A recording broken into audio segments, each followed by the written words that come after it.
Good afternoon, everybody. We got some Disney news for you, and we're going to start off with the biggest news this week, and that is the unmitigated success of the live-action remake of Beauty and the Beast, not just critically, but the box office. It's killing at the box office. Everybody loves Beauty and the Beast. We're talking the top domestic opening of all time for any PG-rated film, and the seventh biggest opening of all films all time. That's 180 million domestic, another 170 million worldwide, and it looks like we're destined for another $1 billion plus. Matter of fact, it's probably gonna be more than $1 billion. This could hit probably 1.5, I would guess, by the time this thing is over, and one of the biggest Disney films of all time. Which is saying a lot, actually, because if you take a quick look over at Box Office Mojo, look at the top, the top 30 all-time films, box office, half are Disney films. And for those questioning the casting of Emma Watson as Belle, as the lead, myself included, it looks like Disney has been proven right on this, not only with the huge box office,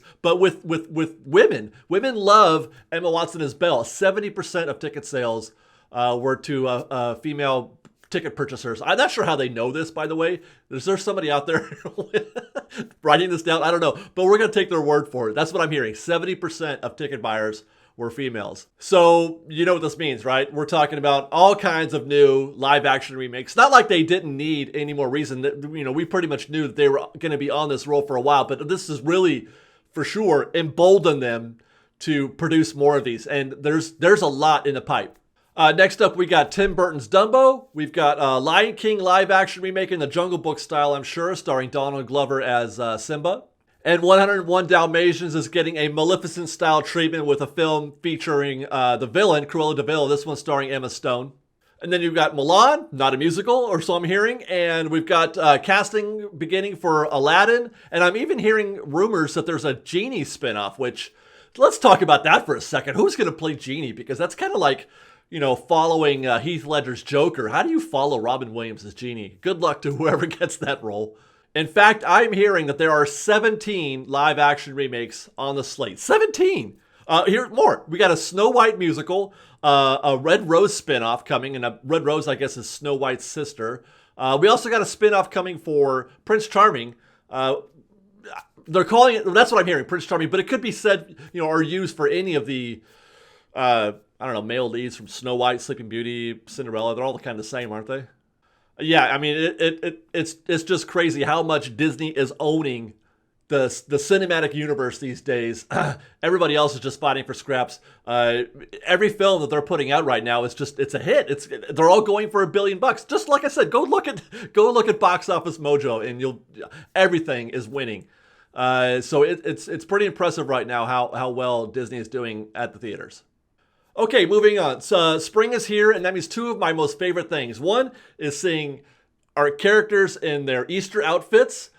Seeing Mickey in his Easter Sunday best is one of my most favorite things in the whole wide world. He's just so handsome and fresh looking in that outfit. I just love Mickey in his Easter outfit. And then all the flowers and the trees are coming into bloom. The cherry blossom tree at the hub is just beautiful in spring. And then you've got the Easter egg hunt, which I love. I love the Easter egg hunt, and that is coming back this year. Pretty much the same setup as they've done in previous years. You go to the shops on Main Street. I think it's going to be not the Emporium, but the one across the street. Get your map, get your stickers. It's like $5 or $6, and you go have an Easter egg hunt. I mean, the eggs are pretty obvious. They're enormous eggs, but it's a fun diversion for the family. For the $6, it's fair, and you get a really cute Disney-themed Easter egg at the end, which is nice. So we're going to do one at Disneyland and at DCA and at Downtown Disney. I think last year we did only Disneyland, but we're going to try to do both Disneyland and DCA this year.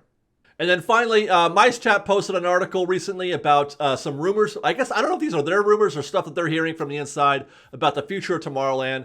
And it's not exactly positive for those of us who are really rooting for a Tomorrowland makeover, again, myself included. The assumption was that once Star Wars Land is finished, they're going to, put their focus on Tomorrowland for the obvious reasons. They've got at least four. There's 4 Star Wars related items there already in Tomorrowland. You've got the launch bay, you've got Star Tours, you've got the Jedi Training Academy, and you've got 5 things.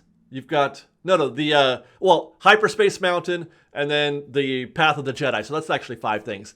So it seemed like a natural that they got to undo all that Star Wars stuff and then put in some new stuff. They don't have to really do much, obviously, for Space Mountain. Just make it Space Mountain again. Path of the Jedi. Bring back Captain Neo. I don't know what they're going to do. Make it a preview center. I'm not sure. But anyway, the idea was they were going to just completely reskin or redo Tomorrowland and really give it a good makeover. However, what we're hearing or what they're reporting is that that's not likely to happen. More like that's going to happen in 2024, 7 years from now is what they're guessing.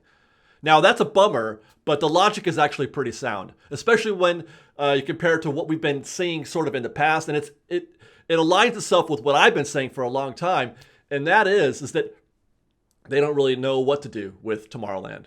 The thing is that they don't want to change anything today if they know that they're going to change it again in 3 or 4 years, or at least that could have been said previously, because there was the Star Wars discussions that they were going to do a Star Wars makeover for Tomorrowland, and there was the Marvel discussions, Stark Expo kind of thing. But since both of those plans got their own lands, you got Star Wars land over here, and you got Marvel going over to DCA. We're back to square one. What to do with Tomorrowland? And it's kind of funny to suggest this or to say this, but they don't have any idea. They don't have any good ideas about what to do with Tomorrowland. And again, it makes sense because this is tomorrow is a fluid situation. Today's tomorrow is next week's yesterday. So it's really difficult to stay ahead of the curve. And that's always been the problem with Tomorrowland. So they're trying to come up with a really good idea that it's going to stick for like 20 or 30 years. And like I said, they got nothing right now. They got nothing. So we're going to be stuck with, the Tomorrowland we know today minus Hyperspace Mountain and, Path of the Jedi. And probably, I don't know what they're going to do with Launch Bay. It's going to be vacant again for a while. And for those people who are hoping that Star Tours sticks around, that sounds like a reprieve for Star Tours for at least a little bit. But I will say this again, and I have no equivocation on this. There is no chance, no chance that Star Tours is going to be moving to Star Wars Land. There's no chance of that. There is no way the shining jewel, the most up-to-date, the most fresh, the most technologically advanced land that Disney has ever built is going to include a 30-year-old simulator. It's just not going to happen. So go ahead and scratch that idea from your minds. You might get it for a little while longer in Tomorrowland, but once they figured out what to do with it, say goodbye to Star Tours. I'm sorry. And so for now, what MiceChat is reporting is we're going to get a finished modernization of Fantasyland, and I expect what that means is more changes along the lines of what they've been doing with Alice in Wonderland and Peter Pan for the rest of the attractions, and possibly maybe adding a new attraction. I don't know, or switching one. MiceChat was talking about losing Toads. I don't know why they pick on Toads all the time, but they're suggesting that what would you do with that? It's a tiny little piece of property. What could you possibly put there new that's so much better than what Toad is today? But one thing we can look or think about is the possibility of more Frozen in Fantasyland. And then next after Fantasyland is going to be building, I don't know what they're going to call it, Marvel Land, Superhero Land, or whatever. But I feel like that's the next focus. But it seems like, actually, now that you think about it, they could do Marvel and Tomorrowland at the same time, because one of the reasons why you don't do all these things all at once is because you can't have everything closed. I mean, look at where we are today with a bunch of stuff closed while we wait for Star Wars Land to be built. But the new Marvel Land supposedly is a brand new additional land as opposed to undoing one. In other words, you're not going to have two lands closed at the same time. You could redo Tomorrowland and build Marvel Land at the same time, I think. But I'm not an engineer, so what do I know? So that's our news for this week, you guys. I want to hear your comments. I want to hear your feelings about having to endure at least another 7 years of Tomorrowland. I want to hear your thoughts on what kind of expansions you might expect for Fantasyland. Are you still pulling for Mr. Toads to hang in there? All right, guys. We'll see you next time. Fresh baked. Bye, guys. We got ourselves another edition of... Oh, no, that's not right. Good afternoon, everybody. Oh, good afternoon.